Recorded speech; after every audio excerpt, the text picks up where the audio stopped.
그리스도를 경외함으로 피차 복종하라. 아내들이여 자기 남편에게 복종하기를 주께 하듯 하라. 이는 남편이 아내의 머리됨이 그리스도께서 교회의 머리됨과 같음이니 그가 바로 몸의 구주시니라. 그러므로 교회가 그리스도에게 하듯 아내들도 범사에 자기 남편에게 복종할지니라. 남편들아 아내 사랑하기를 그리스도께서 교회를 사랑하시고 그 교회를 위하여 자신을 주심같이 하라. 이는 곧 물로 씻어 말씀으로 깨끗하게 하사 거룩하게 하시고 자기 앞에 영광스러운 교회로 세우사 티나 주름 잡힌 것이나 이런 것들이 없이 거룩하고 흠이 없게 하려 하심이라. 이와 같이 남편들도 자기 아내 사랑하기를 자기 자신과 같이 할지니 자기 아내를 사랑하는 자는 자기를 사랑하는 것이라. 누구든지 언제나 자기 육체를 미워하지 않고 오직 양육하여 보호하기를 그리스도께서 교회에게 함과 같이 하나니 우리는 그 몸의 지체입니다. 그러므로 사람이 부모를 떠나 그의 아내와 합하여 그 둘이 한 육체가 될지니 이 비밀이 크도다. 나는 그리스도와 교회에 대하여 말하노라. 그러나 너희도 각각 자기의 아내 사랑하기를 자신같이 하고 아내도 자기 남편을 존경하라. 할렐루야. 오늘 말씀 묵상에 함께 하신 여러분 모두를 주님의 이름으로 축복합니다. 에베소서 말씀을 통해서 우리를 향한 하나님의 선하신 뜻을 깨닫게 되길 바랍니다. 에베소서가 이제 마지막 부분으로 가고 있습니다. 에베소서의 마지막 부분을 차지하고 있는 내용은 가정에 대한 이야기와 사단과 영적 싸움을 위한 전신갑주 이야기입니다. 즉 에베소서 전체로 보면 교회, 가정, 영적 전쟁 이 세 가지를 이야기하는데 이는 영적 전쟁의 전쟁터가 다른 곳이 아닌 교회와 가정이라는 말이기도 합니다. 처음 사단이 역사한 곳은 아담과 하와 가정이었고요. 이를 회복시키기 위해서 예수님께서 이 땅에 오셔서 각자를 구원했고 또 교회를 이루셨습니다. 이제 예수님은 교회를 통해 회복된 그리스도인들을 다시 가정으로 보내십니다. 하나님의 처음 창조의 목적, 사단이 망가뜨려 놓은 그 에덴을 회복시키기 위함입니다. 우리가 그리스도인이라면 각자의 가정에서 돌아가서 예수님의 뜻을 받들어 가정 천국을 이루어야 하는 겁니다.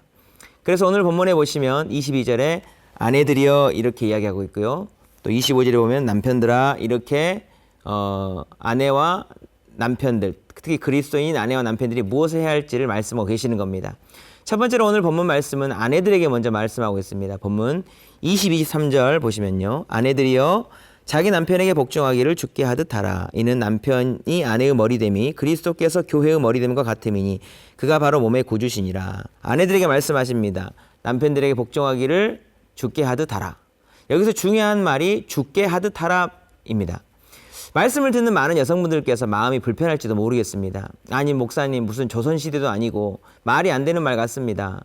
남편은 주님이 아니지 않습니까? 어떻게 주님이 아닌데 주께 하듯 합니까? 주님을 100분의 1만 닮아도 제가 주께 하듯 하겠습니다. 이것이 보통의 아내들의 당연한 반응일 가능성이 큰데요. 성경이 이런 것을 몰라서 이렇게 말씀하시는 것이 아닙니다. 23절에 이렇게 말씀해 놓았잖아요. 이는 남편의 머리됨이 그리스도께서 교회의 머리됨과 같음이니 그가 몸의 구주시니라. 아멘. 교회의 머리이신 예수님과 그를 경배하는 모든 성도와의 관계를 남편과 아내와 관계로 비유해 놓았습니다. 남편은 예수님, 아내는 성도 이런 비유인 거죠. 즉 성경은 하나님은 남편의 지금의 모습이 어떠하든 상관없이 존재 자체를 곧 예수님과 같은 존재로 정해 놓으셨다는 겁니다. 왜 이렇게 정해 놓으셨는가? 이게 사단의 역사를 무력화시키는 방법이기 때문에 그렇습니다. 존경스럽지 못한 남편을 대하는 아내의 행동의 관점에서 보면 남편을 예수님처럼 대하기가 너무도 어렵습니다. 당신이 예수님 같아 봐라. 그러면 내가 예수님처럼 대해주겠다. 이렇게 생각이 되거든요. 그런데 그거 아십니까? 그리스도인도 예수님을 예수님처럼 안 대하는 경우가 너무 많지 않습니까? 예수님에게도 그렇게 잘 못 대하는데 하물며 허물 많은 남편은 얼마나 더 하겠습니까? 그런데 문제는 예수님의 성도들에게 찬양과 경배를 받으셔야 하듯 남편에게 가장 필요한 것이 아내의 칭찬, 격려, 존경의 말이라는 것입니다. 하나님이 그를 그렇게 만들어 놓으셨습니다. 사단은 이것을 알고 있습니다. 그래서 남편이 아내에게 인정과 존경을 받지 못하도록 남편이 아내와 가정을 위해 하는 일들은 남편이기에 당연히 해야 할 일들로 치부하고요. 대신 부족한 부분, 그것을 부각해서 보고 느끼게 하고 표현하여서 남편을 무시하게 하는 겁니다. 아내들은 남편의 사랑을 기대하면서 섭섭한 말, 비판의 말을 하게 되는데 남편은 아내의 말을 경멸의 언어로 받아들이게 되는 거죠.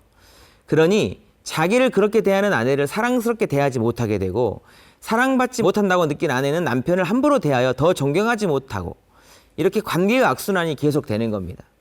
이런 상황에 대해서 아내를 향한 우리의 주님의 요청이 무엇인가? 그리스도인이 예수님을 대하듯 남편도 그렇게 대해달라고 요청하는 겁니다. 성경도 남편이 허물 많은 피조물이라는 것을 다 알고 있습니다. 예수님처럼 경배받을 존재가 아니라는 것도 알고 있습니다. 그런데도 하나님은 남편을 주님과 같이 대해달라고 우리에게 요청하시는 겁니다. 왜인 줄 아십니까? 사단의 속임의 역사를 무력화시키는 자리이고 그 자리가 관계 회복의 자리이고 가정천국이 회복되는 길이기 때문에 그렇습니다. 예수님을 모르는 사람이라면 어쩔 수 없지만 예수님을 믿는 그리스도인 아내라면 우리가 누구보다 행복하길 원하시는 주님이시기에 이렇게 해달라고 우리 주님이 우리에게 부탁하시는 겁니다. 본문 24절도 보실까요? 그러므로 교회가 그리스도에게 하듯 아내들도 범사에 자기 남편에게 복종할지니라. 아멘. 반복 강조하고 있습니다. 범사에 자기 남편에게 복종하라. 그러니까 범사에 모든 일에 예수님 대하듯 그렇게 대해보라는 겁니다. 그럴 때 거기에 묶여있던 사단의 권세가 풀려지고 본래 하나님이 그리셨던 모습이 회복될 길이 열리기 때문에 그렇습니다. 예수님을 사랑하는 귀한 아내들이요, 살면서 받은 상처들 때문에 쉽지는 않겠지만 우리를 사랑하신 예수님이 간절히 원하는 바입니다. 남편들을 예수님 대하듯 잘 섬기심으로 남편들을 변화되게 만드시고 우리의 가정을 천국과 같은 가정으로 아름답게 만들어 가실 수 있기를 축복합니다. 오늘 본문에 아내들이여 라고 먼저 말씀하신 뜻이 있기 때문에 먼저 말씀드렸지만 실은 문제를 따지자면 남편에게 문제가 있는 경우가 더 많습니다. 실은 아내들이 남편을 주께 대하듯 그렇게 존경하고 인정하지 못하는 것은 많은 부분 남편의 모습이 존경받을 만하지 못했기 때문인 것이 사실입니다. 같은 논리지만 아내가 남편을 존경하지 못하고 함부로 대하는 것은 진실로 남편으로부터 진짜 사랑받았다 느끼지 못했기 때문인 것입니다. 남편이 아내가 느끼도록 사랑을 보내주면 인정과 칭찬이 올 텐데 말이죠. 사단은 남편이 원하는 그 존경과 아내가 원하는 그 사랑, 이것을 서로 주지 못하게 만들므로 관계를 깨고 관계 회복을 못하게 만들고 있어요.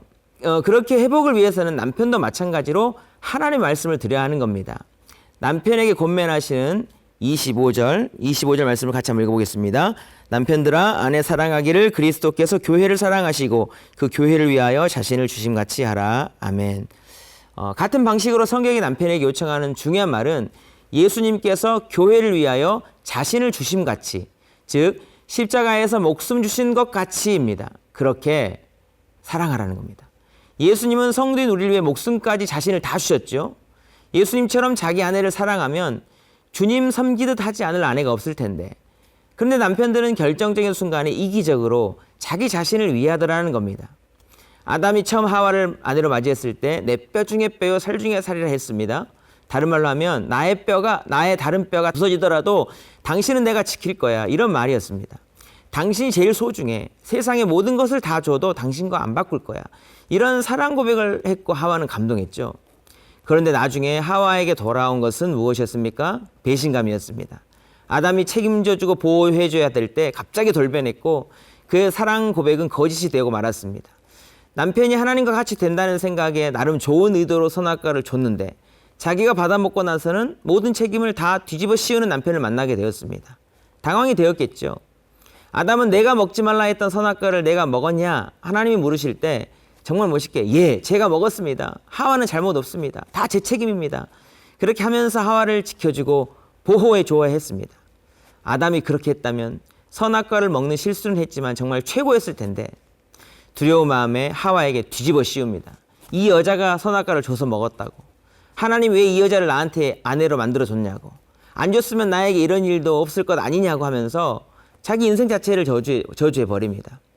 뼈 중에 뼈요 살 중에 살을 했다가 이제는 자기 살라고 이기적인 모습을 보이는 그 남편을 어떻게 존경할 수가 있겠습니까? 아내가 나를 무시하는 말을 한다면 두 가지를 생각할 수 있어야 됩니다. 하나는 내가 살면서 아담과 같이 아내에게 많은 상처를 주지는 않았을까, 이거다고요. 또 하나는 아내가 나를 무시해서 그러는 것이 아니고 우리 가정을 흔들려는 사단의 역사가 있구나, 이렇게 생각하는 겁니다. 이것을 안다면 아내랑 싸울 것이 아니라 사단의 역사를 무력화시켜야 하는 겁니다. 성경은 지금 남편들에게 사단의 역사를 무력화시키는 방법을 말하고 있는 거예요. 28절도 보시면요. 이와 같이 남편들도 자기 아내 사랑하기를 자신과 같이 할지니 자기 아내를 사랑하는 자는 자기를 사랑하는 것이라. 아멘. 여기서 중요한 말이 아내 사랑하기를 자기 자신과 같이 할지라는 말입니다. 남자가 중요한 순간 자기 자신을 위하는 이기적인 모습이 생길 그때에 아내를 위하는 그런 모습을 보이라는 겁니다. 적어도 아내가 느끼기로 남편이 자기 사랑하는 것보다 나를 더 사랑한다. 그런 마음 갖도록 만들어주는 거죠. 그러면 아내의 존경을 이끌어내고 사단은 꼬리를 내리게 되는 겁니다. 사랑하는 성도 여러분, 각 가정의 부부의 상황이 다 다르기 때문에 이를 똑같이 적용할 수는 없을 것입니다. 그러나 이는 영적인 싸움임을 기억하시고 원리는 꼭 기억해 주시기 바랍니다. 아내와 남편 관계는 사단이 틈타기 가장 쉬운 자리며 회복을 위해서 남편은 아내에게 무조건적인 사랑을 보내고 아내는 남편에게 무조건적인 존경을 보내는 겁니다. 너가 먼저 하면 내가 하겠다 하면 끝까지 영적인 싸움에서 지는 것이고요. 아내와 남편 둘 중에 누가 먼저 할 것인가를 생각한다면 영적으로 더 성숙한 사람이 먼저 하시기 바랍니다. 마지막으로 본문 33절 보시겠습니다. 그러나 너희도 각각 자기 아내 사랑하기를 자신같이 하고 아내도 자기 남편을 존경하라. 아멘. 오늘 본문의 결론으로 존경과 사랑이 나오죠. 사랑하는 성도 여러분, 남편과 아내 사이에 무조건적인 존경과 무조건적인 사랑을 보내주는 순종을 통해서 관계의 악순환의 고리를 끊고 존경받으니까 더욱 사랑하고 사랑받으니까 더욱 존경하고 더 존경하니까 더 사랑하는 그런 남편과 아내가 되어서 사단의 영적 관계를 물리치고 우리 주님의 뜻을 이루는 행복한 가정, 행복한 성도 다 되시기를 주님의 이름으로 축복합니다. 기도하시겠습니다. 사랑의 하나님 아버지, 말씀을 통해서 천국과 같은 가정 되기 위하여 우리가 무엇을 어떻게 해야 할지를 깨닫습니다. 사단의 관계를 깨트리도록 말씀에 순종할 수 있는 은혜를 허락해 주시옵소서. 우리의 관계가 어려워져 있는 것이 누구의 탓도 아닌 우리를 불행하게 하려는 사단의 영적인 싸움인 것을 알게 하셔서 말씀 그대로 아내들은 남편을 예수님 섬기듯 하고 남편은 아내를 주님이 교회를 사랑하듯 사랑함으로 천국과 같은 가정을 만들어갈 수 있도록 회복의 은혜를 허락해 주옵소서. 감사드리며 예수님의 이름으로 기도드리옵나이다. 아멘.